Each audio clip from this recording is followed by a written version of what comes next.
Hi guys, welcome back to Controversation.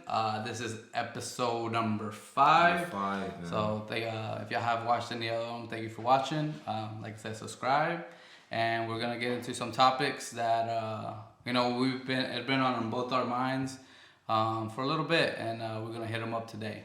So today we're going to be talking about the effects of social media on democracy. So basically, is social media a threat to democracy?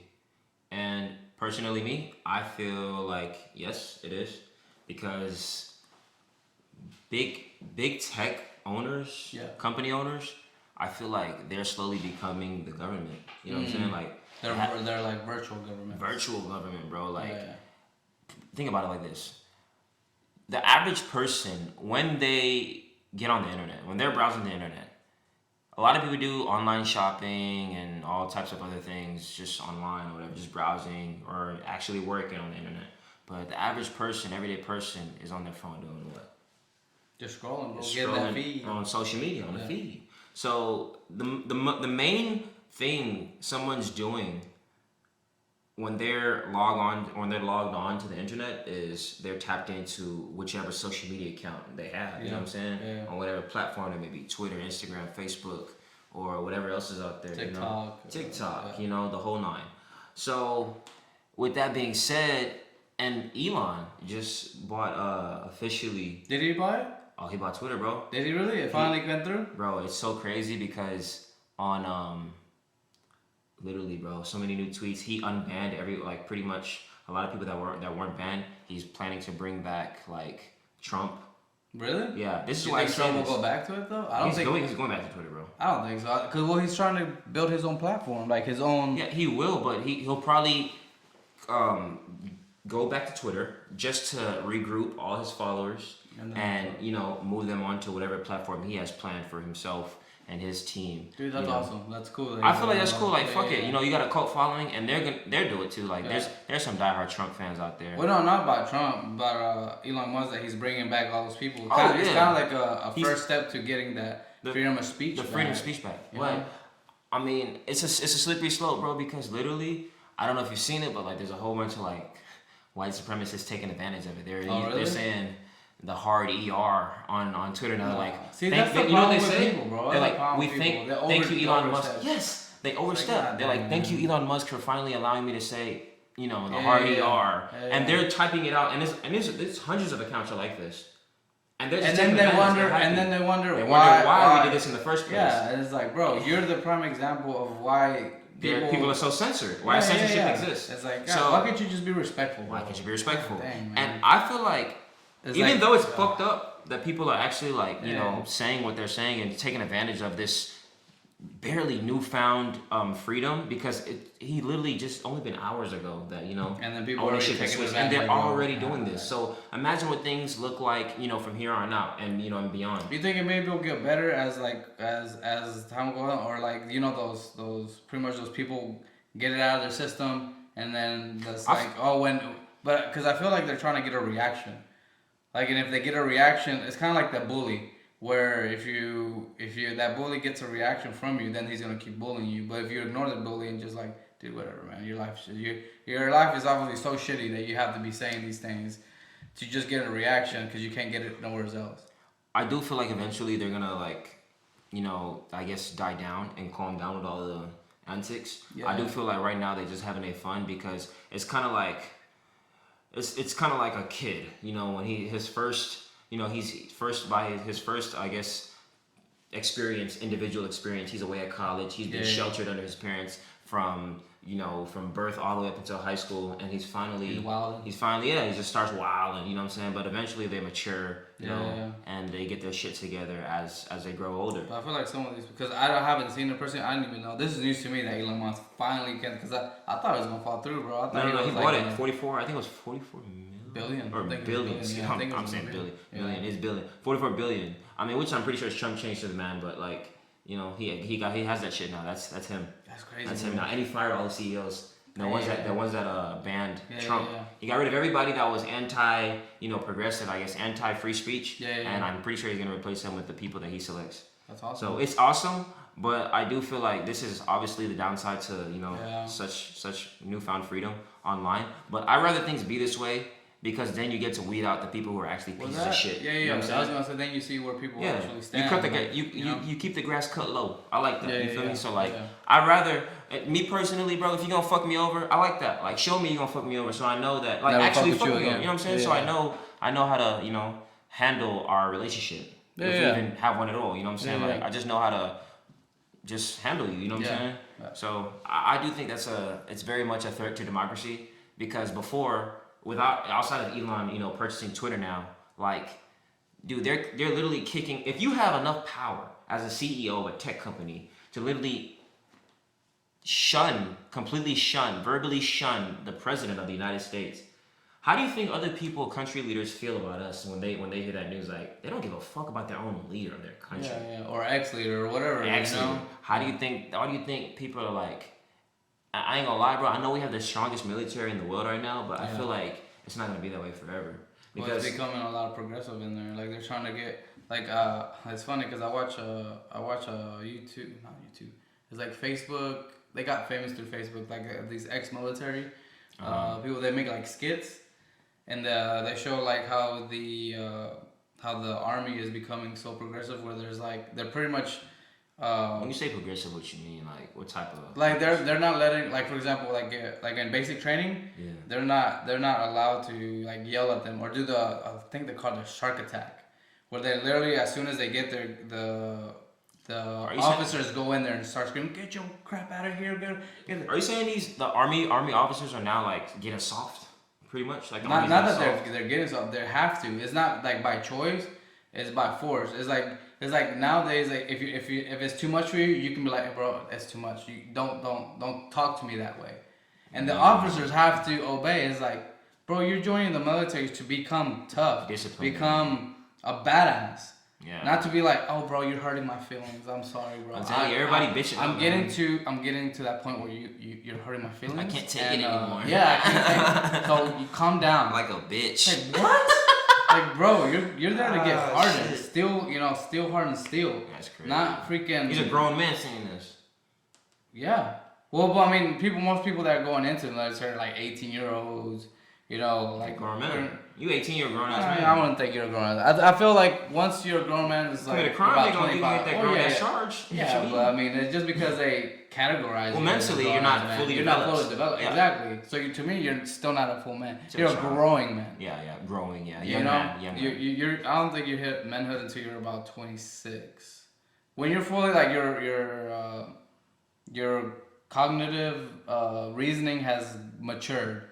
Because when you're 18, you're still doing stupid stuff, man. You still think you're invisible. Invincible, yeah. Where you think you're indestructible. You like accountability, pretty much. Yeah. But you're still thinking as a child. Right. You know what I'm saying? So once you hit your 20s, you're about 24, 25, you're like, man, you start really thinking about your actions. People start saying, I feel like, me personally, like, I've always been You're on that age. I mean, you compare yourself from now to 18, like, how much... I was going to say, I've never been super irresponsible in my life. I mean, I like to have fun, like every kid, I'm sure, like, try things. But, I feel like, yes, of course, now, I'm 25 now. I just turned 25 earlier this year. So, I definitely feel like now, like, since I've turned 24, like, I've been, like, taking a lot of things, like, this decision-making more seriously, you know what I'm saying?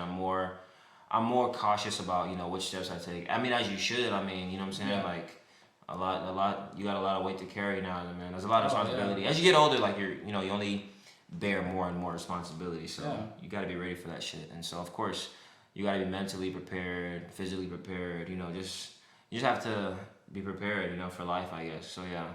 Yeah. So I mean, that's kind of and also like if you look at the way they recruit, like the recruiting commercials, they're become woke now too, where they're like now they're showing like a little girl that has 2 moms, for example, which there's nothing wrong with that. Like I'm not against that, right? Like if you're 2 same-sex people are raising a kid, But the thing is like, bro, when you're going into the military, you're going into the military to become tough. So show tough men doing like heroic things, not like oh, my journey to the army was I had these two moms that supported me, and I feel like I was it's gonna like, ask bro, you, come on, like that's not like if you compare it to other countries, like the other countries are showing people jumping on helicopters, freaking them shooting their Koreans, freaking, like the Korean military. yeah, train. bro, when they're doing the knife thing, Bro, dude, it's like, dude, that's badass. The thing is, I feel like America. This is the thing. What I think about America. Unless you're like a Navy SEAL, like one of those like supreme badasses, elites. Yeah. I feel like America, like we're good with like guns and stuff, like technology. We obviously have the most advanced warfare, like technology and stuff, like guns and all types of. But it's going away, man. Other countries are starting to catch that. They're catching on, but the thing is, like, I don't feel like a lot of like Americans, a lot of soldiers, like if they got caught in, like a tactical fist fight or something against like a Korean soldier or a soldier from another country, because I feel like their sense of mental endurance is way, way, way more like tougher than that of American soldiers. And I see that because I see how intense they train compared to how intense American soldiers train. And I'm not trying to discredit the United States Army, but I'm just saying like they look like some they look like some badasses for real. Or at least from we can see. From what I can see. From the media. From what I can see. As far as I know. I don't know these people personally. You know what I'm saying? So because they might, from all we know, they might be doing some badass training that they don't show, Yeah. You might bitch up in real life, so yeah. But that's what I'm saying. Like that's one of the things that I feel like the U.S. Army or Marines should be showing. Like this is like our top tier guys. This is what you inspire to become. Yeah. You join the Marines, you're inspired to become this. Yeah. You join the Army, you're inspired to become this. Yeah. Instead of like, oh, this is my journey to become pretty much to basic training. Like, bro, thing is, a lot of young kids, bro, like they only resort to like the Army is their last resort. That's why I feel like it's like that.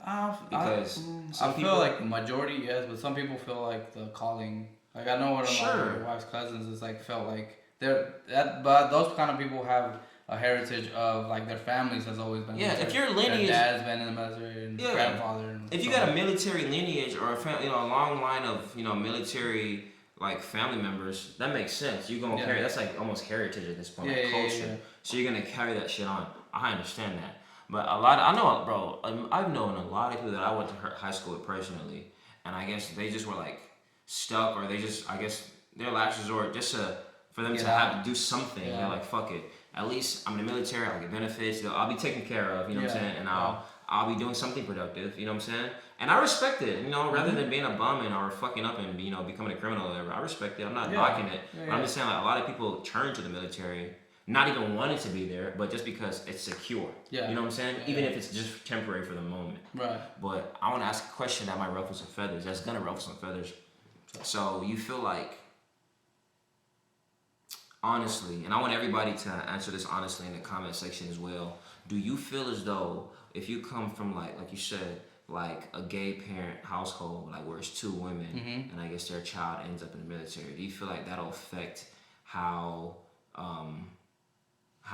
strong they are mentally in order to endure like whatever it takes to get through the basic training or whatever it takes? And I'm not saying kids with gay parents are more susceptible to be bitches, but I'm saying like I do feel like the lack of a dominant male presence in a family household does have a significant effect on how, even especially for like a young man, how like tough he comes out, or like how how prepared he is. Let me really think for adversity. I would say it would. Even if he came not only from two mothers, but even two fathers, because I feel like usually, in the gay community, even if there's two men, usually they're both real feminine. Usually. I mean, not always.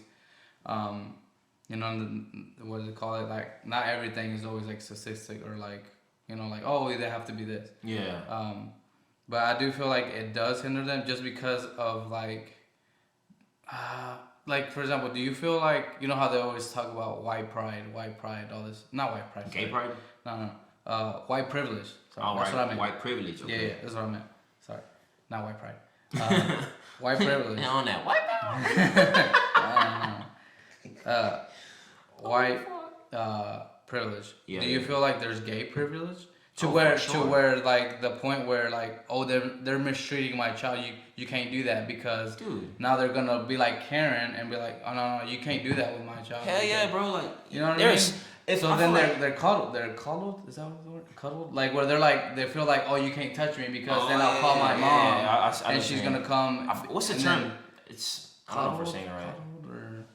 They're sheltered. Sheltered, yeah. For lack of, in layman's terms, they're sheltered. Yeah, they're sheltered. You know what I'm saying? For sure. I mean, I've never really met somebody like, so I don't have personal experience, so I'm just kind of like speculating. If anybody, obviously in the comments knows anybody, and you know, if in my opinion, this is just my opinion, I feel like it would affect them, like you said, because they don't have that male. A dominant male presence of showing them how to overcome adversity. Exactly, bro. Like, you know. And I'm not saying you need a blueprint to show you how to like be tough, but I think you do. As a kid, you need to. Yeah, that's what I'm saying. As a kid, if you're a kid, you know what I'm saying. Some people just get life on their own. That's why I say that. You know what I'm saying. Some people, they just mentally like there and they can withstand a lot. And I'm saying like.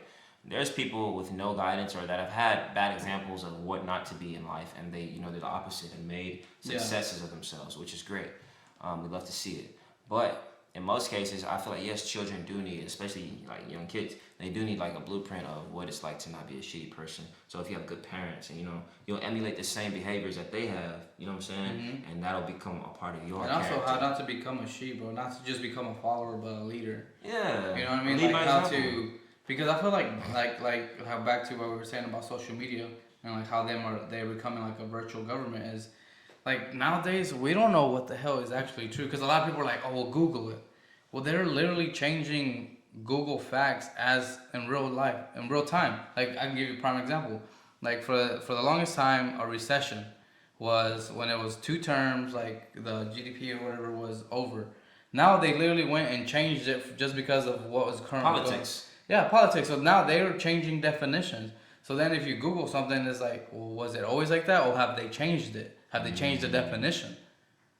So then it's like, bro, even things that we search on the internet are now becoming like obscured, where you don't know like if it's, I don't want to say true. Just misinformation, bro. Yeah, but just misinformation where it's like, dang, is this real? Is this a fact? Or is this somebody's opinion? You know what I mean? Yeah, because a lot of the stuff that we find on Google is like this podcast. It's just our opinion. It's biased. It's opinion. You know what I mean? Yeah. It's almost like Google has become Wikipedia on a way bigger scale. Yeah. Well, Wikipedia is like, it's like, I can go on Wikipedia and say Tupac is still alive and he's lived down the street. Yeah. And some people have the thing to be able to change it. Yeah, that's what I'm saying. You can edit all that shit. So that's what. I hate to say that because Google's been like the most dominant search engine. Yeah, it is. Google and YouTube, bro. YouTube and Google YouTube is a Google company. Yeah. That's so it's literally, you know what I'm saying? It's one and the same. Yeah. Wow, bro. It's just like like big tech is definitely like a threat to democracy because their influence, the amount of influence that they can have on political information, political elections, political like. Anything political or just like the information that's spread, bro, like it's almost as if like these big billionaire CEOs are like in charge of the news more than the news is in charge of the news. You know what I'm saying? Yeah. So it's like, it's like whichever side that they identify as politically is the type of information, the biased information that they're gonna be putting out. Which unfortunately most media are they lean left. They're biased. You know what I mean? Wanna know why? This New World Order agenda. What was that? That's why what's that? This New World Order of what seems to be looking like where we're headed and towards some weird form of communism. What it feels, that's what it feels like. Because it's like we're openly accepting different this and that, and everybody can identify as anything, and everybody's everything, and it's like. We're trying to socially accommodate pedophiles and we're sexualizing kids, before they can even mature and become young adults. Or we're just, there's a gay agenda, like overly pushed. Well, I don't think it's that. It's almost like everything agenda. Whereas like the video you sent me about furries, bro. Like who? Bro. When in the 90s, bro? When in the 90s would you ever see that?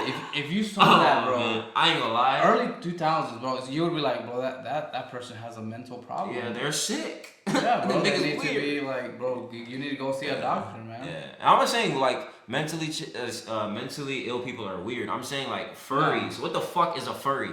What is that?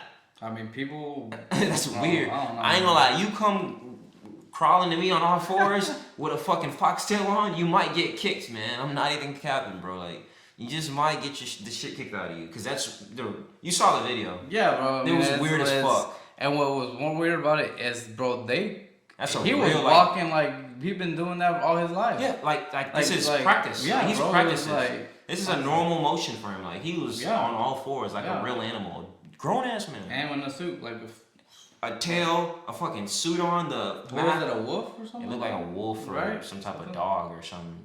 Just weird. It's crazy, bro. It's just. But shit like that, we're so accommodating of all this, unorthodox shit, and now we're being mixed that along with a whole bunch of censorship. Yeah. And it's like, where the hell are we headed in this country right now? Feels like we just reverting back to, old times when people actually didn't have rights, you know what I'm saying? It just feels like we're reverting back to like the old days where rights were very, very limited and you almost didn't have a voice because the government was the only voice that mattered. Mm-hmm. It's like the people's voice didn't matter, but it's like now they have such a big microphone that like literally thousands of people, like anything they say can be viewed by 1,000 people. Yeah, I just don't like how much power and this has only happened over the past, let's say like 5 years maybe. Well, no, not even 5 years because back in 2015. I'll say about 10. Nah, dude, because even 10 years ago, you could say the wildest shit online and you'd be alright. But I feel like it started about 10 years where they were like kind of like just testing the waters and like. Social media really started that whole shit, bro. And I understand that. Fuck it. When did Facebook start? Like 2006? It's been a while because MySpace and Facebook were like, in competition. I remember MySpace. I had a MySpace. Everyone had a MySpace. Yeah. Well, but MySpace, you could share so much shit on MySpace. MySpace was like the least censored thing, bro. Like, MySpace was even a cool place. I mean, the thing is, this is the thing. You give people any type of platform, anybody, anywhere, they're going to misuse it. Because, and there's, not everybody, but there's going to be a group of people that are going to misuse it. Yeah. They're going to be a group of people that are fans of the ones misusing it. Yeah. You know what I'm saying? So that group is going to grow and grow and grow and expand. But however, there will be, a whole server of normal users that actually come to the social media platform with friends to do what it's intended for and just be social and not be weirdos and sadists on the fucking internet. Yeah. But at the end of the day, it's like I understand you're not trying to spread hate, but it's like when do we draw the line? When do we say enough is enough? Because censorship at this point, bro, like It's crazy to the point where like millionaires. I understand if you're like an average Joe, you're like I guess somebody who just doesn't possess any power like that or like enough say so in order to influence, your position, on whether or not you get to remain on a platform. But even millionaires, people with social influence, celebrities can't even speak their true mind because they'll get canceled. Yeah. Imagine me owning or being a multi-millionaire and not even I have all this money to pretty much do anything I fucking want except for speak my mind. But I feel like they're that way because they are trapped because they do have like those contracts. Like for example, if they were doing their own thing, right? Like I feel like that's one thing that celebrities always. I guess I could never really understand celebrities in that way because it's like, dude, you make millions of dollars making movies, right? You're worth, let's say, 50 million. It's like, why don't you invest it into something like your own product, your own real estate? Make yourself untouchable, bro. Yeah, make yourself untouchable. Whereas like, niggas don't even got enough money to buy their own freedom of speech. Let that sink in. That's fucking crazy. Whereas like, bro, I don't care if you don't find me for another movie. I'll make my own movie because I have enough revenue. Whereas like, I doubled my shit just by me investing. And something else that is like, I was worth 50, now I'm worth 100. So now if I lose this 50 because I'm saying and speaking my mind, it don't matter because I still have 50. Exactly. You know what I mean? Exactly. So then that's when people can't cancel you. Like for example, Andrew Tate. I know right now he's a hottest topic, person, but he's literally uncancelable because he doesn't need the money. He doesn't need their money. Yeah, he doesn't need their everyone money. Everyone who has a fucked up opinion on him based off of the mini clips they see on TikTok. They don't even know the man. They've never looked into his, his agenda or what he stands for. They just know what this 5-second clip on TikTok said. Oh, fuck him. Define one.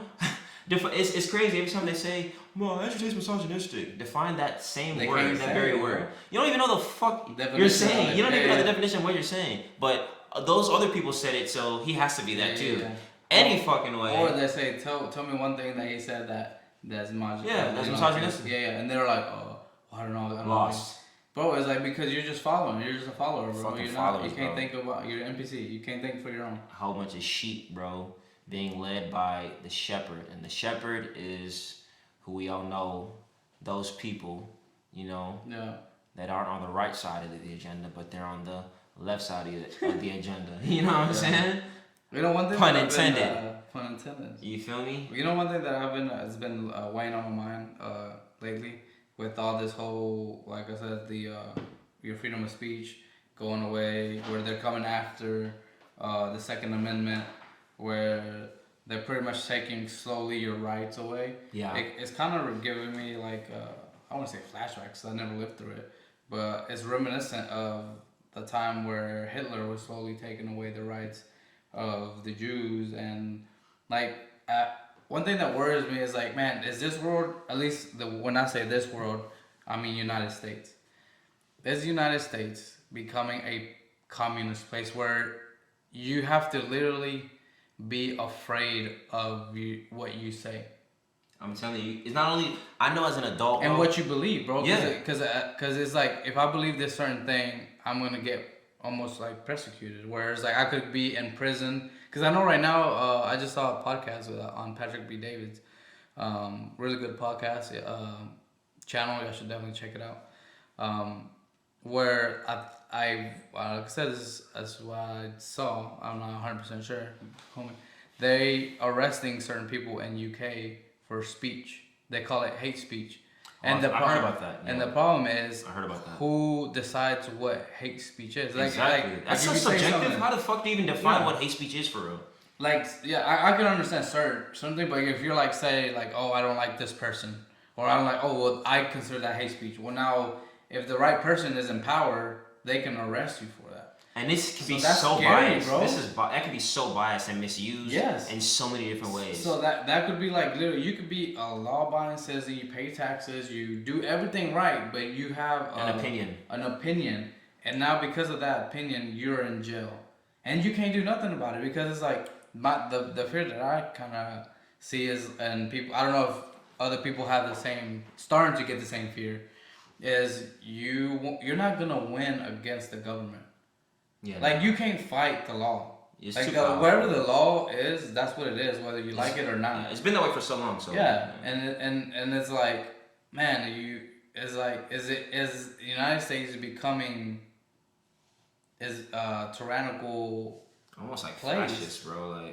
Like, well, yeah, like to where it's like, man, if you're not on the left side of the aisle, bro, you're our enemy. It's no longer we're both Americans and you have a different opinion. Exactly. It's so divided, bro. The country's as divided as it's ever been right now. But so my thing is like, okay, we could be divided, but I don't think, I really hope we never get to the point where it's like people. Because right now I know people are like certain agents are going to people's, like if you buy a gun right now, I don't know if it's in Texas, but I know in certain states they're going to your house and be like, hey, we see that you recently purchased a gun. Can we please, like they're trying to take it away from you. Who says this? Bro, you haven't seen that stuff on TikTok? Like there's it's been funny because they went to like I don't know if he was like a cop or something. I don't know what it was. But some random guy walking up to strangers. No, it's not random. It's government. It's like a government. Official. I don't know if it's the IRS. I don't want to misspeak, but I know it's some kind of form of government official going that. Because how would they know you bought a weapon? Because they're trying to take away the people. Like they want you to be registered. Like any gun that you have, they want it registered. They want it. Well, you have to go through your background check in order to, I'm sure, purchase a gun from dealer or a legal dealer. I'm sure the vendor of the firearm is they have to do a background licensed. Okay, then so what's the problem? If they don't want you to have acquire the gun legally, it don't matter. They don't want you to have it. Oh, that's weird. Yeah, you haven't seen that? Weird. I've never seen that, bro. Yeah, bro. Like this happened in the U.S. too, where they're slow. Like I said, I don't want to like. Yeah, I could fact check me. I'm not 100% sure on where in the United States happening, but they're going to people's houses that are recently purchasing guns, and they're just asking them about it. But they legally bought these guns. It wasn't like illegal where they like got them through I don't even know how else. But I mean, nigga like me, bro, I wouldn't even have a problem with that because I mean, if I legally acquired something legally, like emphasis on the legally. But they're there to take it away. I don't have to talk to you about it. Right, but it's like they're a form of like not a cop, but it's like I don't know. They have some authority to like without a warrant or like hey, kind of like go into your private place. Unwarranted, they can come in and search your house. They can just like, for example, I'll go buy a gun right now. Somebody's like, hey, I have a paper that says that you what? That's fucking crazy. That reminds me of during, I forgot what war it was. I think it was overseas in Europe. I remember in history class. I wish I knew the name of the war. But I remember during this war, in history, this is an actual event in history where soldiers at the time, because of the war and I guess being patriotic in the war effort, I don't know if it was here on the home front in the United States or I think it was in Europe because I couldn't imagine that happening here and people not retaliating and they were handing their weapons over to help. No, not even that, bro. Like you had to harbor soldiers forcefully, like you know what I'm saying? I mean, like you had to allow them in your home unwarranted and you had to like clothe them, feed them. And provide them and let them stay there. Was it the Vietnam War? I'm not sure. I don't think it was on the home front. I feel like it was long, like during like the Red Coat era, like in British times. Oh, like, you know what I'm saying? Oh, like back then. That's what it's reminded. I'm just saying that's what this kind of sounds like and reminds me of. For somebody to be like an official like that. Yeah. A government official. Kind of a government official. Yeah, some kind of government official to be able to basically intrude unwarranted on your private property, asking you about your private possessions, private purchases. And have nothing to do with that specific individual because you acquired it legally. It's like if I go to the I go to the dealership and get a car, and obviously I have the title and everything. I'll buy that bitch cash. You know what I'm saying? Yeah. And I get the title and everything, and it's mine. No bank interference because I bought it cash. It's all mine. It's all me. And you come and question me about it. Yeah. How? It's my money that I worked for. It's my car that I bought. Because what's your business? I don't know. And that's the thing. Is because if, for example, if the population, kind of like that video that I sent you before, if the population doesn't have a way to defend themselves, then you could treat them however you want because you have no worry of they're going to retaliate. And do you know what that sounds like? Yeah, it sounds like communism. Why are we headed in the direction of? And you know that can, and for me especially, it kind of scares me, bro. I'm not gonna lie. It should scare everybody. Everybody should be worried about this because this hypocrisy. If you think about it, bro. I feel like people don't think about it though. Nobody ever thinks about anything. Their lives and then bro, nobody rate. That's my biggest fucking problem with the world, and that's why I agreed to even start this whole podcast. I want to raise awareness on why people aren't raising hell over what they need to raise hell over. Everybody's worried about bullshit. You know what I'm saying? Yeah. Like, and it's so easy because like I don't blame them.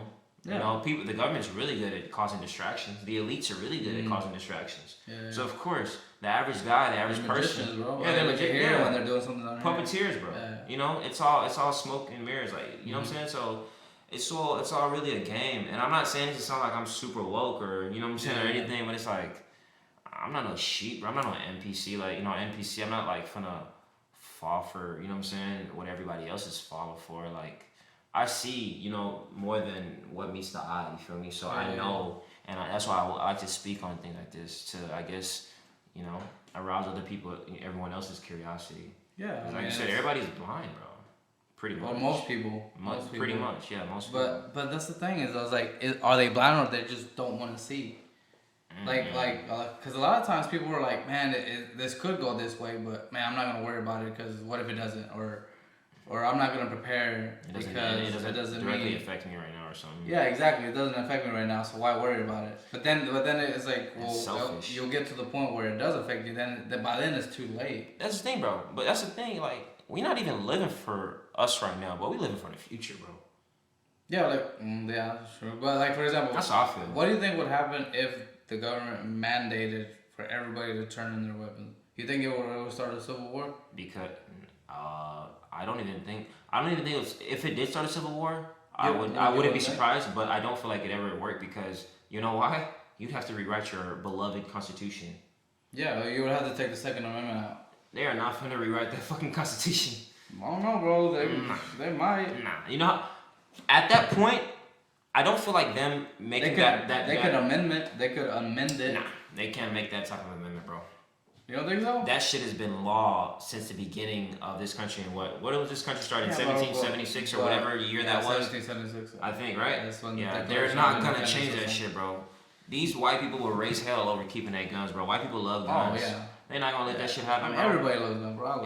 That's what I'm saying. Like white people are very patriotic about their culture and the Constitution, bro. They're not gonna let it happen. And if they try to, then it will lead to civil war. That's what I'm saying. Like, what if they? Because the people that are unfortunately leading us, they're not the common person. They literally live in a different world. Like they don't know the struggle of the blue collar, and even the white collar. Mm-hmm. They are living in a whole class of their own. Yeah, of course. Like that's why right now with the whole inflation and everything, they could say like, oh, don't worry about it. Just do your thing. It's like, what do you mean don't worry about it? Price of gas is freaking outrageous. Yeah. Everything is going up, but you're over there. Don't worry about it. Of course, don't worry about it when you're making millions. And billions. and what sucks is you're making billions out of us. Yeah, like, exactly. I'm paying taxes. We're the ones you're that keep paying shit taxes. going, yeah. And then you have the audacity to be like sending, like, bro, shouldn't it go into a vote? Like, hey, U.S. population, do you want to send billions of dollars to Ukraine? How much money should we send to Ukraine? Shouldn't we have a vote? Not even that, bro. I just feel like, how about exactly a vote? Bro, we've sent $80 billion to Ukraine. 80 billion. Billion. This is billion with a capital B, right? Yeah. This is only furthering the debt that we owe. That we owe. You know what I'm saying? That's exactly. We're in multi-trillion, one more time. Multi-trillion dollar debt, bro. Dude, that's what I'm saying. When are we gonna start chopping away at that shit? Well, we're never gonna chop on that shit, bro. And if anything, it's just gonna keep getting bigger. That's the point. It's fucking crazy. But that's what I'm saying. Is like, before Congress or whoever the hell is making these things, shouldn't it go to a vote to the people? Like, hey, we're thinking of doing this. Do you, as a population that gave me the money, agree with it? And if it's no, okay, no. Like, I feel like we should be, dude. That 80 billion could have been such good help here. Oh, for sure. We could have done something. Whether it's for infrastructure, infrastructure, or vets. Some vets that are homeless, bro. They can't find a job. Like, bro, they fought for our country. You telling me that you can't freaking get them medical or get them a housing or, bro, you're sending billions of dollars to Ukraine for what? That's what I'm saying. What agenda do you have with Ukraine? How do they benefit us? Like, what does us sending billions of dollars benefit us? Like, how does that help us? I think don't we have like an alliance with Ukraine or something? No, we don't. Oh, we don't? They're not part of the NATO. They're not. That's the reason why So we're not allies with Ukraine? That's why Russia got involved with this whole war because Ukraine was thinking about joining NATO. Oh yeah, and then he's like, if you do, then I will wage war on your country. Right. So then that's why he put all those troops on the border for a while, and then he said, okay, back, say that you're not gonna become part of NATO, and they're like, no, we're still gonna go. And then he's like, fuck it, I'm just gonna go take it. I ain't gonna lie, bro. Let's be honest, like Putin definitely was already like on the verge of warfare anyway, bro. He's unstable. He's kind of like the North Korean leader Kim.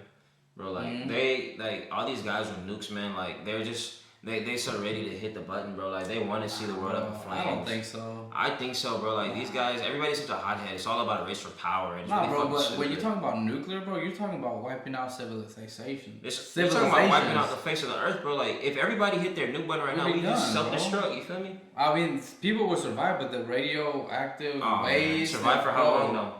Bro, if they just hit our energy grid, bro, it'd be chaos. People can't live. All the shit you see in the movies is now reality. Yeah, it'll literally be like the Book of Enoch. Or Book of Eli. Eli. My bad. Oh, Will Smith. No, that's not Will Smith. It's Denzel. Denzel Washington. That was Denzel. Yeah. He was blind. Nah, bro. Yeah, bro. That was Will, dog. Nah, it wasn't Will. Will's good, but he ain't that good. Bro, fact check me. I'm gonna fact check you right now. Y'all fact check me. I say it was Will. I think it was Will. It's not Will, bro. I can bet. A Book of Eli. I can bet. I think it was. That was definitely Will, bro. No. Yes, it was. No, it wasn't. Oh, Who's that? Who's that man, bro? Who's that man? Denzel Washington. Was it really? Yes, bro. He's like literally he's on the cover. What am I thinking about then? No, you're probably thinking of either iRobot. Look at that. Not iRobot. I know that's him. That is fucking Denzel. Denzel Washington, baby. Okay. Well, you know. Okay, I'll take that. I was like, man, I know. Damn, I thought that was Will. That was a damn good movie, by the way. Oh yeah, for sure. But I mean, that's how our world, literally how our world would be. Chaos, bro. Only the wicked will survive. You have to be willing to do whatever it takes to survive. It literally be like The Walking Dead, bro. At that point, I don't know how far you got into Walking Dead. I didn't get very far into The Walking Dead. Do you want me to ruin it for you a little bit? I haven't finished it. Go back okay, fine, cool. Okay. So pretty much at first they were fighting the zombies. Yes. So the problem was the zombies. Well, after you figure out after a couple, I don't even know if it was years or months, whatever, probably years. The only people that survived were like criminals. Because they were willing. They didn't have outlaws do whatever it takes to survive. Because they're not only that, they could steal. They would freaking kill without any remorse. Yeah. So they're like, hey, bro, you got that food? Hand it over or die. And so most of the times they would still kill you. Survival of the fittest, bro. Yeah. And I feel like if that were to happen, so many people would perish. I just don't want to see the world get that way. Just because of hunger. My whole agenda in my life, bro, in life period generally, is bro, let's be honest. We gotta die one day, and it's we don't even know what you really finna meet on the other side, bro. If hell is a real place, a lot of people ain't gonna end up in that place. You feel me? They are or they're not. I said they are. Oh, if hell is a real place, and I'm not saying I don't believe in how I do, but I'm just saying for those of us as viewers that don't believe in identifying with any religion or believe in a higher power. I do believe in a religion. In my religion, I'm a Muslim, so I have views on what happens after we die. But at the end of the day, it's fuck all that. If hell is a real place, which it is, hell is a hot place. Why not try to enjoy and make this more feasible for everybody now? Because, let's be honest, a lot of motherfuckers gonna be in hell when the time comes. Whatever, it is what it is. Not everybody, but not everybody gonna make it out. You know what I'm saying? So, why not just make this feasible and, make it as much of a heaven on earth for everybody as we can before we all go face eternal, reality. Damnation. Yeah, damnation, I guess, in the afterlife. And I'm not saying we're all gonna be damned to hell, and I hope nobody goes to hell. But I know there are some people on this earth that have done some fucked up things that probably deserve it. You know what I'm saying? So it is what it is. But why not just make Earth a feasible place for everybody to live? I feel because of greed. People either always want. We have enough of everything for everybody to prosper, bro. Yeah, but the thing is, if that's my biggest thing, and I will never stop saying. You know what it is greed, and also people are lazy. They're not willing to go get it. Yeah. Because you can't fault a rich person that and not saying every rich person got it that way, because some people steal it that way. Yeah. Some people, You can acquire money a million different ways. Yeah. But the people that did it right and became multimillionaires or billionaires. I don't think it's right for them to work so hard and then to just give it to somebody that didn't do nothing to deserve it. It's I feel that wherever you're at in life, you deserve that. Okay. Because whatever you did, to be in that life, is what you did to earn that. If you worked hard, if you did, you got what you desered, or you got what you wanted also. Yeah, you got what you put in. You got what you put in. Exactly. Yeah. I don't know if it's the same thing in the I don't know if it's in the Quran, but the Bible is whatever you. Your daily bread, I guess. You talking about that? No, it was like, well, if you work, that's like the prayer for like your food. Yeah, I'm sure. But like what's it? Sow whatever you sow, you will reap. Okay. So whatever you pretty much saying, like, bro, if you're a farmer and you plant good crops and you work it and you tend to it, obviously you're gonna get. I mean, obviously sometimes there's shit that are out of your control. Yeah. But if you constantly do good stuff and keep planting your stuff, you're gonna get good results. You're gonna get most seasons you're gonna get plenty of food. If you're making an effort towards doing something, you know what I'm saying, you'll probably see the results. Yeah, you'll probably. But you put it in. Exactly. But I feel like that's where people are at, where they work towards. And that's the slippery slope of it all, bro. It's like I know I have this like obviously beyond realistic ideology of or vision of what I believe the world should look like. Yeah. I don't think it's unrealistic because I do think it's achievable and attainable. I just think humanity as a whole won't allow ourselves to get there, as a people. But it's a long shot. There are people that are very like not dependable. There are people that just suck at being people, and they just bad apples. There's a lot of bad apples out here. But do you feel like they're getting worse as I don't know. I really don't know. Social media. Social media's influence on the world is just it's not supposed to be bad, but it's just supposed to be, bro. Like why can't shit just be? Why can't it just be social media? But why you have to let it like make you a rotten, shitty person? You know what I'm saying? Like why do you have to? I feel like that's what people are attracted to. Because if you think about it, like any like for example, people like drama. People love drama, bro. They like. Yeah, but keep the shit on the fucking internet. Don't bring it to real life. That's my thing. Yeah, but people like that stuff. Like, man, if that like it's like that's what like drives them. I feel like it's entertaining, bro. It is. I mean, sometimes for some people, drama and shit like that is entertaining. I guess it's entertaining to see it, but it is not entertaining to be in it. Do you get what I'm saying? To be an audience, yeah. Yeah, to be honest, to be a spectator. And I feel like that's why a lot of times people nowadays, instead of help, like for example, if somebody's getting attacked, instead of helping them, they're like, I'm gonna record. Yeah, the first thing people do. Bro, why don't you go and fucking help? Like, bro, someone's getting attacked. That's the negative effect of social media, though. Because before social media era, bro, like... Nah, bro, people were like, if you saw a girl getting beaten, you would go... You'll step in. Now it's like...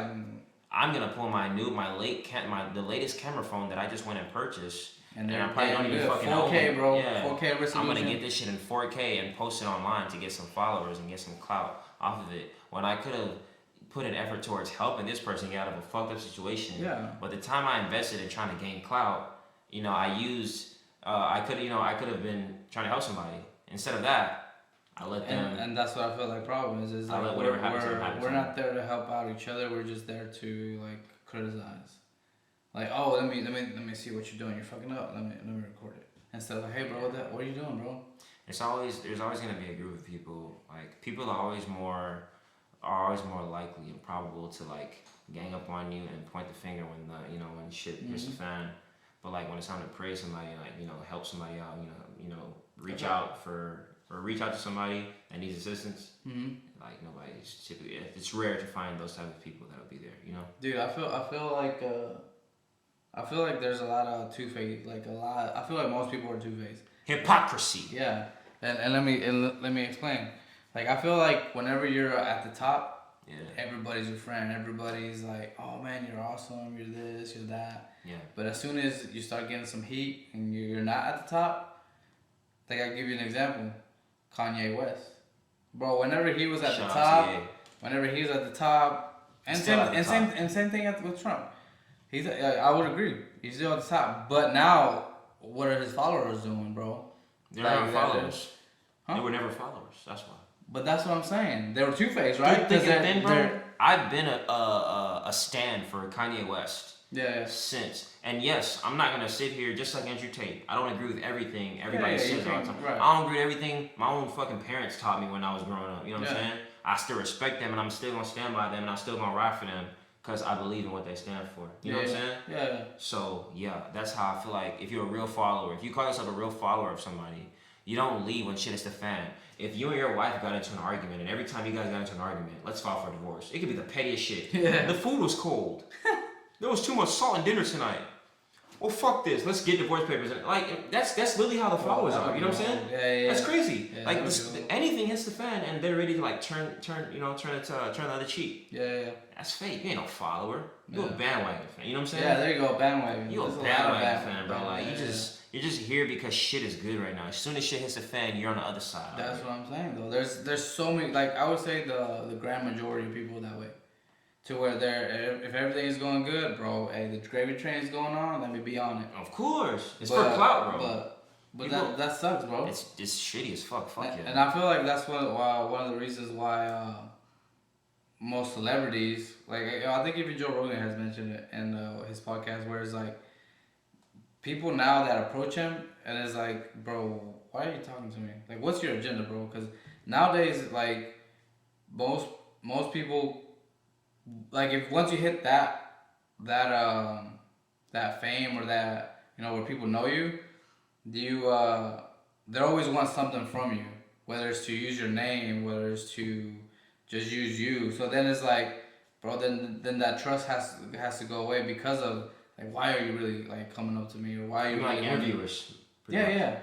I like that you made that point, bro. That's a really good point, because people like Piers Morgan, and respectfully, fuck Piers Morgan, because he's one of these people that have alternative motives for when he interviews people on his Uncensored show.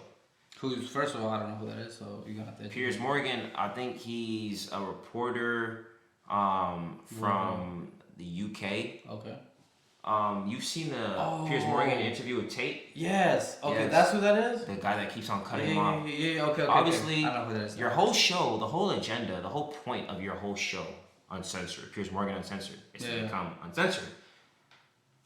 Obviously, he has an agenda, everyone else does. I mean, his ratings, he has a show, he needs ratings, he needs viewers. Everybody needs what they need. Everybody needs something. We all need something, right? Yeah. Whatever. He brings the people that are canceled, or people that I guess have ruffled some feathers, or who are making noise. Or right now, or at the most talked to about. Yeah, like whoever's hot right now, hot topic. Yeah, there you go, now. hot topic. Yeah. And he invites them on his show. You've seen Tate. You've seen the latest ones, most notorious ones that we've seen as of lately, as the past month or couple weeks. Tate, Andrew Tate, and Kanye West. Those two. Let's start with Tate. You bring me on your show, you invite me on your show to, I guess, give me a chance to explain what I meant, because obviously I've made some outrageous claims, to the masses. Yeah. Fine. Let me clear it up. Obviously, because he's coming with an agenda, and I mean Piers, you come with an agenda that's obviously against mine, because you don't believe in what I stand for. That's fine. We all have opinions. However, you won't give me a chance to explain what I really mean, to elaborate on what I've said, because you keep on cutting me off, and you're trying to twist my words, put words in my mouth. You're trying to, basically force me to fuck myself over and make me I guess, he's trying to, but these are brilliant men I'm talking about. I got you moment. Yeah, you know what I'm saying? Trying to make me, there you go, perfect. He's trying to make them contradict themselves. Yeah. And these are brilliant men. We're talking about Andrew Tate here. Yeah. Very, very brilliant guy. We're talking about Kanye West here. Very, very brilliant, another brilliant guy. Genius. They're very, intentional about how they say things. Yes, they gonna ruffle, Kanye knows what the fuck he's saying is gonna ruffle feathers. That guy's the most intentional person ever. And yes, I'm not saying he's perfect. He's a human being. I met a perfect man in my 25 years of life. But at the same time, they're very intentional and careful with the way they say things, because they know people are going to ask me why I said this, and then I'm going to come back and let them know why. You know what I'm saying? Yeah. Obviously, that's going to get everyone's attention. It's going to reel everybody in. You know what I'm saying? Yeah. And once I get reel everybody in, then I can play the puppet. I can be the puppeteer. I mean, the piper. Yeah. Not in a bad way, not in a negative way, but I mean, I can, spread my message. Oh, you know what I'm saying? Help everyone understand what I meant. Yeah. But Piers Morgan, you invite people on the show. You don't let people. You really explain and elaborate what they really meant. And then you twist people's words and try to get them to contradict themselves. Stuff like that. Like you were saying, they invite you on their show. You know what I'm saying, to get your point across or whatever, or to give their point. To use you, really. To use you for their own personal ratings. And as soon as everybody else start dropping you, it's like Drink Champs. I don't know if you know what that is. It's a show. It's like another podcast show. And fuck Nori too, man. That shit is whack. I was rocking with Nori, man. Yeah. you put me on a show, and I understand everybody got to do what they got to do to because they don't want to stop their own bag. That's coward-like. That's cowardly. What did he do? Educate me. He removed Kanye's show. I mean the interview because everybody else with the whole anti-Semitic shit. Apparently that the claims that they I've said. actually never seen what he said. All he said was I'm gonna go DEFCON 3 on Jews when I wake up. He was being specific though. He wasn't being general. Yeah. He was talking about. What did he ever say that was offensive? He didn't say fuck Jews. He didn't say hell Hitler. He didn't say none of that shit. But that's what social media and the mass media. So that's all he said on a tweet. I'm sure he said a little more than in a tweet, but he didn't say like, oh hell Hitler. You know what I'm saying? It's not. I didn't think it was anti-Semitic. I think. If you looked at it on surface level, it might have come off a bit like a little bit, like too strong, like a little Drewski moment. What you mean by that? You know what I'm saying? Yeah. But at the same time, it doesn't mean like it's not saying fuck all Jews or whatever. Like I wouldn't imagine a world. Kanye's not even a hateful person like that. You know what I'm saying? Like he's a godly man. At the end of the day, he wants good for the world, and he's reiterated that countless times. Amount of times. Point blank. I mean, the point here is. People like Piers Morgan and other shows like Drink Champs and et cetera, y'all bring me in a show, or you know what I'm saying? If I'm somebody controversial right now that's a hot topic, you're gonna invite me on your show to get my point of view. As soon as people stop fucking with me because I said what I said, you're gonna, erase our whole interaction like it never happened because you wanna hide your hand like shit.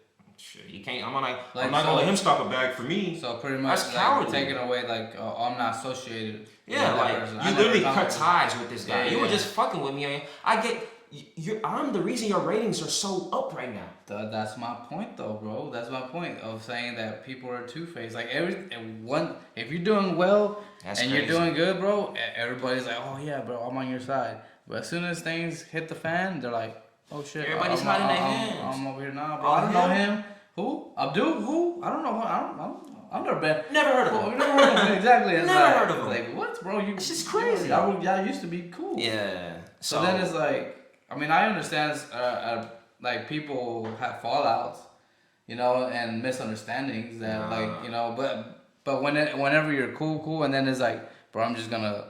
You don't cut ties with me when everybody else is turning their back on me. If you really fuck with me, if you're really my brother, you'll embrace me. And if I fucked up genuinely, you would help me and hold me accountable. Yeah, exactly. And help me grow. Like, bro, you fucked up. And show them how you fucked up. Exactly, and redeem myself. Yeah. You don't turn your back on me when the world is turning their back on me, bro. That's cowardly and that's bitch-like. That's bitch. You know what I'm saying?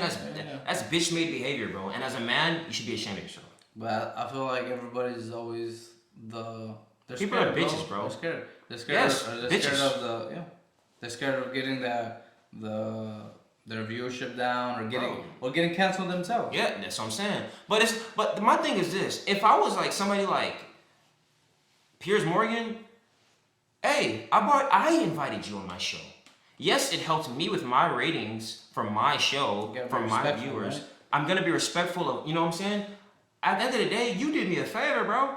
I have to commend you. And it's not like just because I allowed that content to stay on my channel, that doesn't mean I agree with his views. Right. I'm just giving the nigga a platform to express his point of view. What's so wrong with giving a man a platform? Whether it's right or wrong. Yeah. Like just like what controversation is.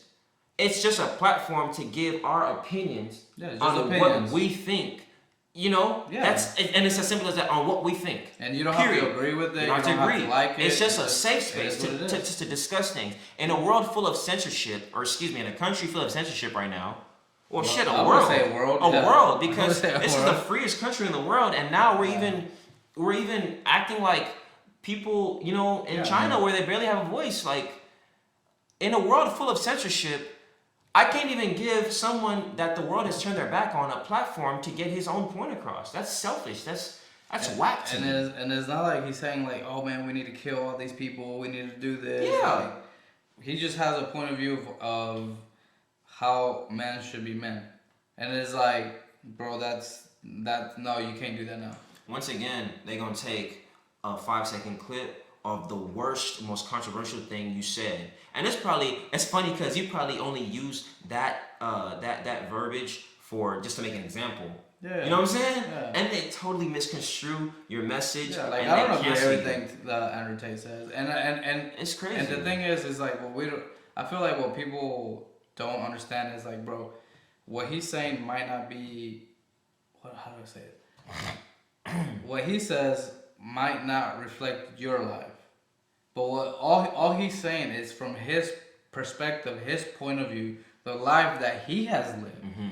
This is the best way for him. Because like I said, I agree with like 90%, 95% of what he says. There's certain things that I don't. And it's just probably because I'm not at that level.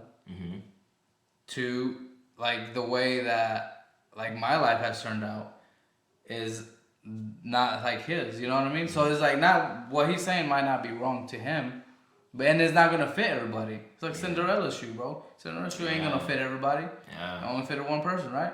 But it doesn't make him wrong. You get what I'm saying? It doesn't make him wrong, bro.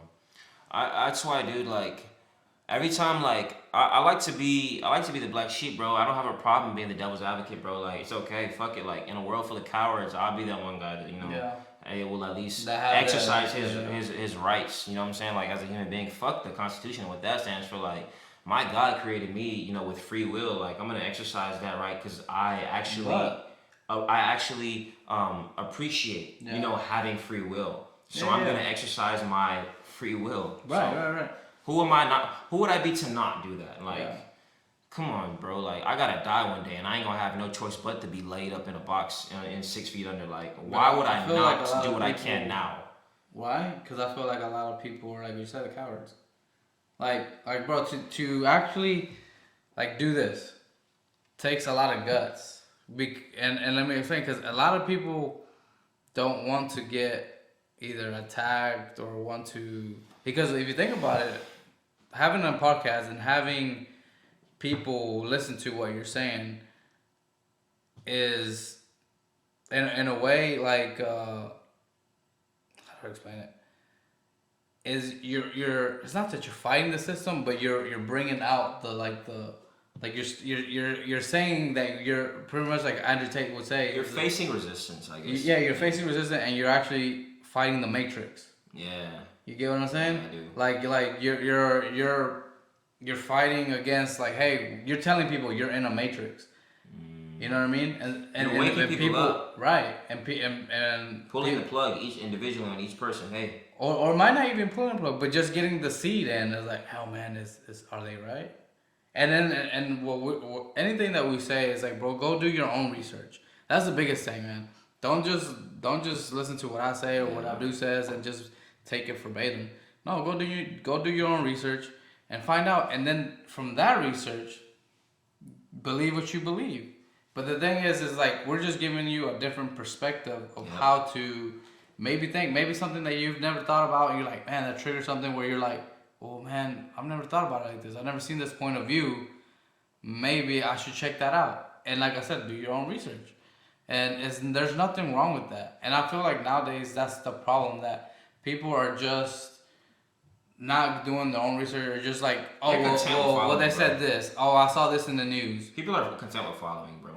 Bro. Like, I saw this in the news, so it must be true. It's like, well, maybe it's true, or maybe it was just an agenda that they showed you. It's have you ever seen that GIF? I guess it's called, or like that GIF or what? I don't forget what it is. Is it a meme or some shit? Like, a meme where it's like a news broadcaster, and it has like an angle where on the news it's like a little sketched out drawing. Oh no, it's a black and white drawing. Yeah, where the knife is pointing and it looks like he's chasing him and stabbing, but in reality he's running away.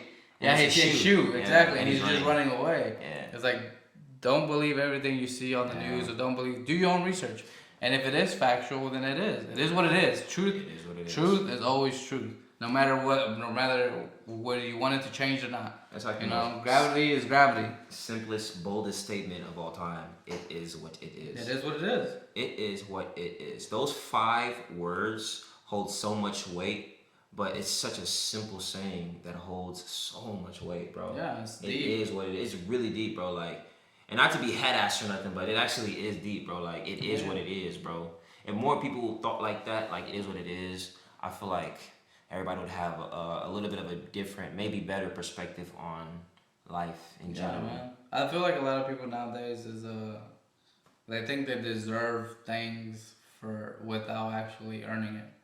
Like, oh, I deserve to have a better with minimal effort. Exactly. You don't deserve it. Yeah. Like, oh, I deserve to have a nicer home. I deserve to have a nicer car. I deserve put the work in. I deserve to have a better paying job. I deserve to be getting paid $15 an hour whenever you can't even get an order right. It's like, no, bro. How about you go earn it? And if you want that type of money, well, why don't you go do something that will make you earn it? Go to college, or nowadays you don't even go to college. Go to a technical school. Go learn a trade. Become useful. Make yourself useful. Like exactly. Add some value to yourself, and then be useful to the world, the workforce. Yeah. You know what I'm saying? And earn some shit. You know what I'm saying? Yeah, exactly. Make something of yourself. That's why I feel like there's a problem, because the world's turning, men into bitches, and a whole bunch of men are growing up feeling like they deserve some shit, like they're women. Only species I feel like can get away with that shit, bro, is women. Yeah, Fuck it. If you want to be a woman and you don't even want to go to just fucking graduate high school and let that be your end of your education career. You don't need to be educated in order to be a good mother. You don't need to be educated to be a housewife. You can just be a good person, have good values and morals. That's all you need. What's proof of that? And that's taught in the household. Is back in the day when women didn't go to school and they went and they just raised the kids. Well, I'm saying that just to say women can get away with that type of shit. A man can't get away with living like that. You know what I'm saying? Nah, man, you can't. No woman will ever stay with you. You can't. Exactly. What woman wants a man that feels like, well, babe, I deserve. I know we work with somebody who personally was like, I don't want to put that business out there, but let me just say, there's people out there that have been turned off towards guys, women that have been turned off towards guys that just don't hold themselves accountable for their own shit, for their lives. I think I know what you're talking about. I deserve, like you just said, for example, a man with a girl, let's say that's his girlfriend, he's like, babe, I deserve a better job. But every day he comes back home from his dead-end job and he just hops on the game. You ain't making no moves, you ain't researching on no side hustles, no nothing on how to up your income. And you're just sitting there wallowing in your despair about how you aren't where you want to be in life. Yeah. You deserve it then. Fuck it. Deal with it, bro. If you want to settle as a grown-ass man, come home from your shitty job that barely pays you anything and sit on the fucking game or just do anything else that's not gonna help you in your future, and you want to sit there and complain, oh, fuck it then. You complain, you stay the same. Exactly. Shout out to Steph is Cold. If you complain, you stay the same. Hey, Steph is Cold is another progressive, a male. I would say overall progressive, personal, I guess, advocate for personal growth on YouTube. A YouTuber. Look him up. Steph is Cold. Bro, a lot of really good information. Actually, I ain't gonna lie, man. That guy's really helped. I know this is free clout. Well, shit, we ain't gonna wait right now, but sooner than later we will be. You feel me? Shout out to him, man, because that guy really helped me get out of a slump. I was in a slump, but I feel in my life, I think about a year ago, when I just feel man, my mental state was not where I feel it should be. Definitely not anywhere it is now. You know what? I feel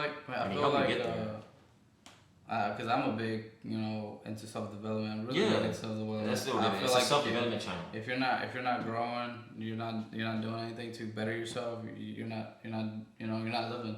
So it's bro, you can't be stuck at the same place you were last year. You need to be educating yourself to become a better self every single day. Every day.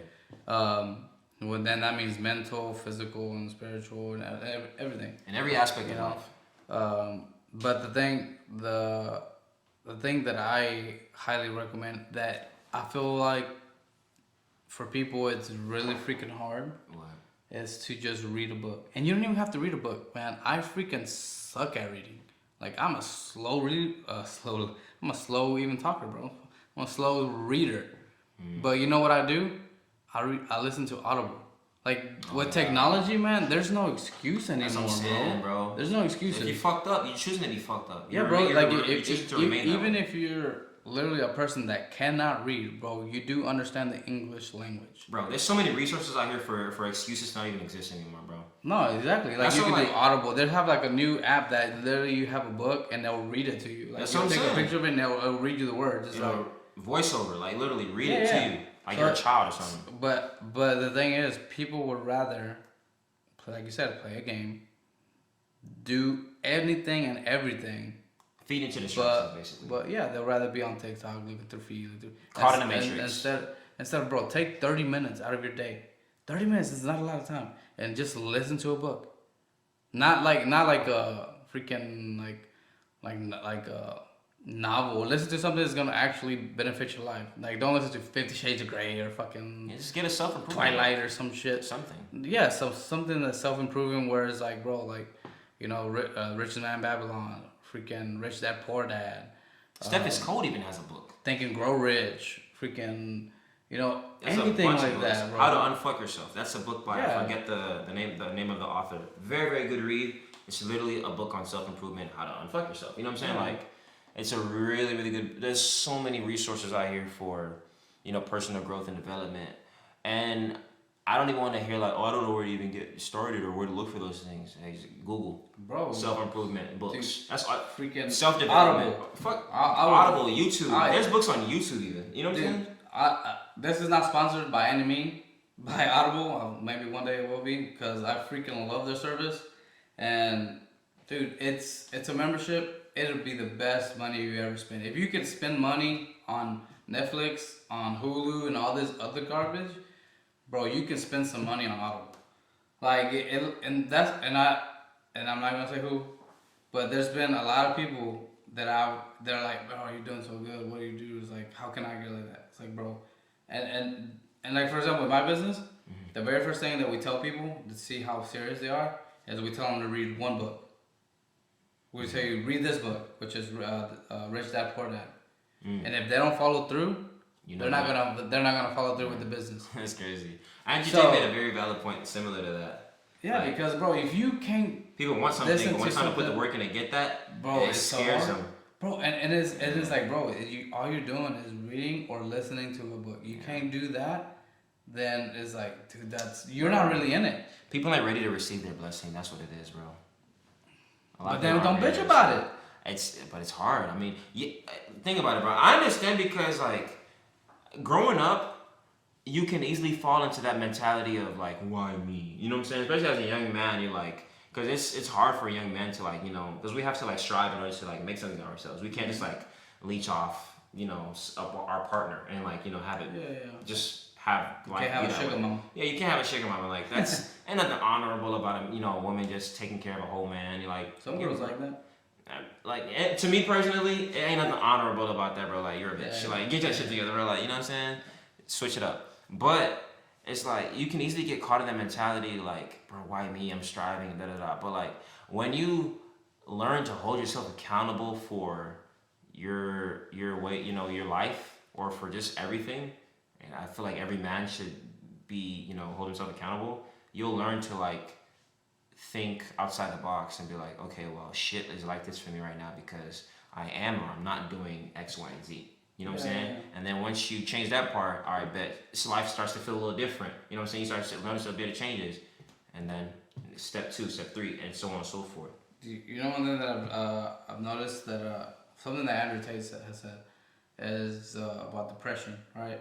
And I've seen that. I feel like 100% true is 100% correct. It's like when you're hungry, you have that symptom, right? Yeah. Like, oh man, I feel. You feel a hole in your stomach. Yeah. Shit. Well, you feel something, right? If you've never felt hunger, for example, let's say you've never felt hunger before. The very first time you felt hungry, you're like, man, what is this feeling, bro? Like, what is it? It's a foreign feeling. And I feel like that's what depression is, bro. When you're depressed, it's like, man, what is this feeling? You don't know. It's like, bro, you just need to eat. That means with depression, you need to change, whether it's your weight. Feed your soul. Yeah, man. Sometimes you just need to whatever you're doing, you're in a funk, you need to change it up. And I feel like most people, with their solution is, oh, I'm going to take this pill. Like what Andrew says, like, bro, taking the pill is not fixing the problem. The problem is you're unhappy with your life. The pill is a bandage, bro.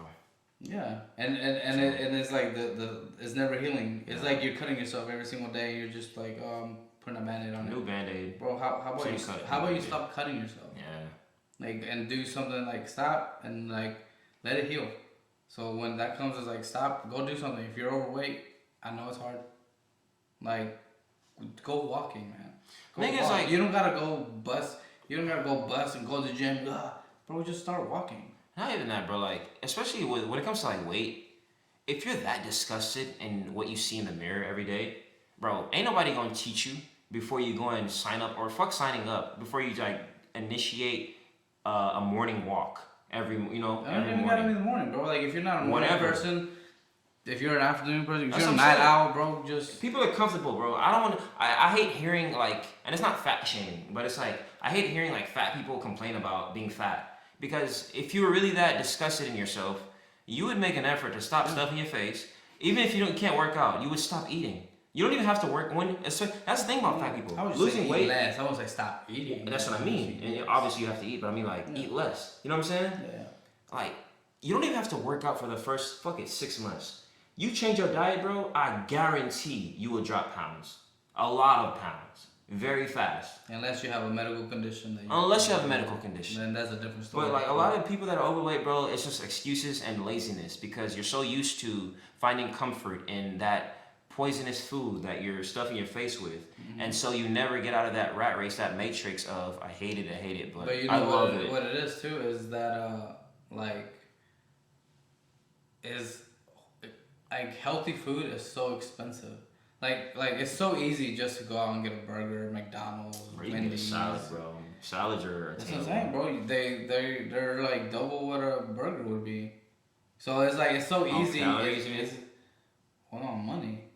Oh, like people can't afford to eat healthy because it's cheaper. It's cheap. I'm not saying they can't. I would say that. It's way cheaper. It's way cheaper to eat unhealthy than it is healthy. For sure.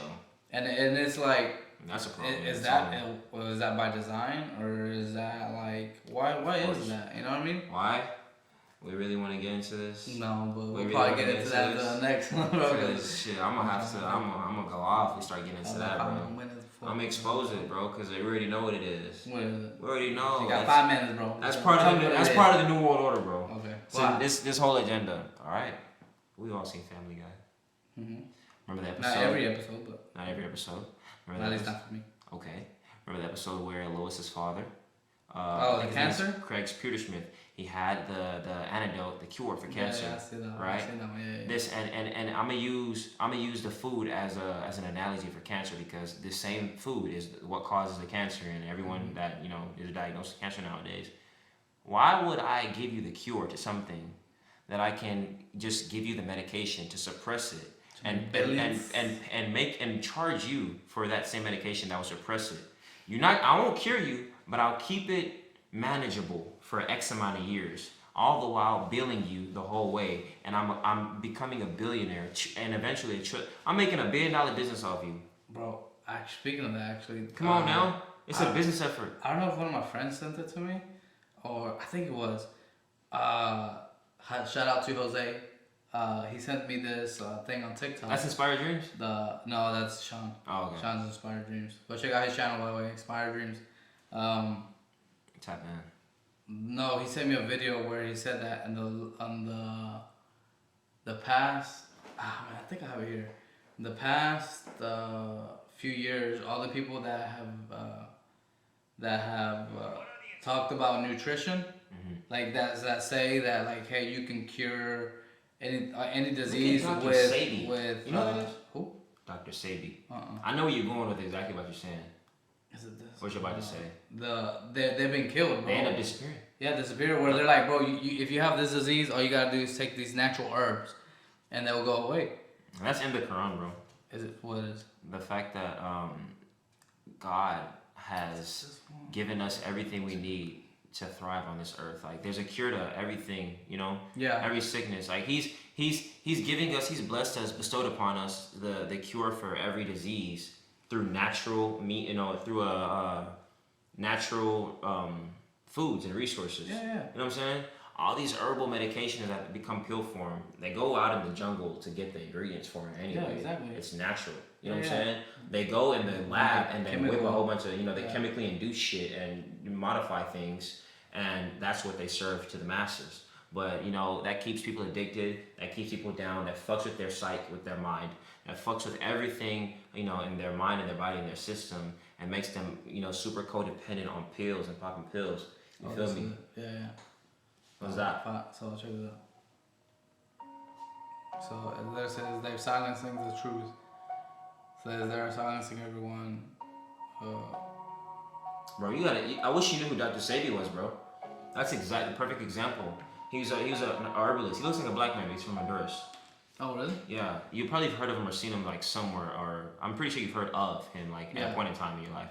But literally, natural herbalist, cured cancer, he's cured herpes, AIDS, he cured blindness, diabetes through all means of natural remedies you find on earth that like out of produce, you know, like plants. Just plants. Yeah. No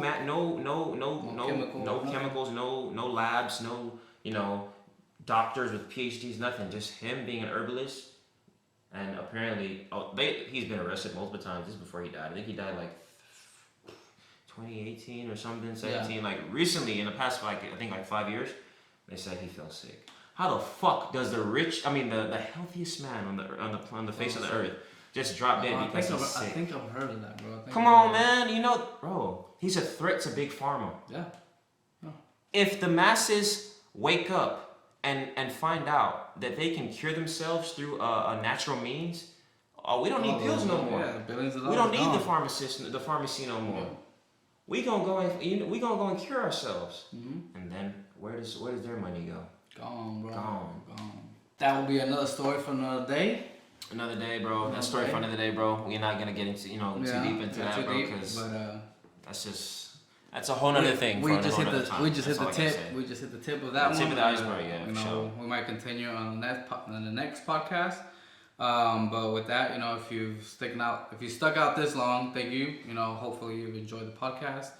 And if you have, please subscribe, leave a comment and a like. Like, comment, subscribe, please. We need more interaction, more engagement in the chat. And leave us a comment. Yeah, leave us a comment of something you want to listen to us give our opinions on. And you know, with that, we leave y'all. So, all right, guys. Peace. Have a good one, man.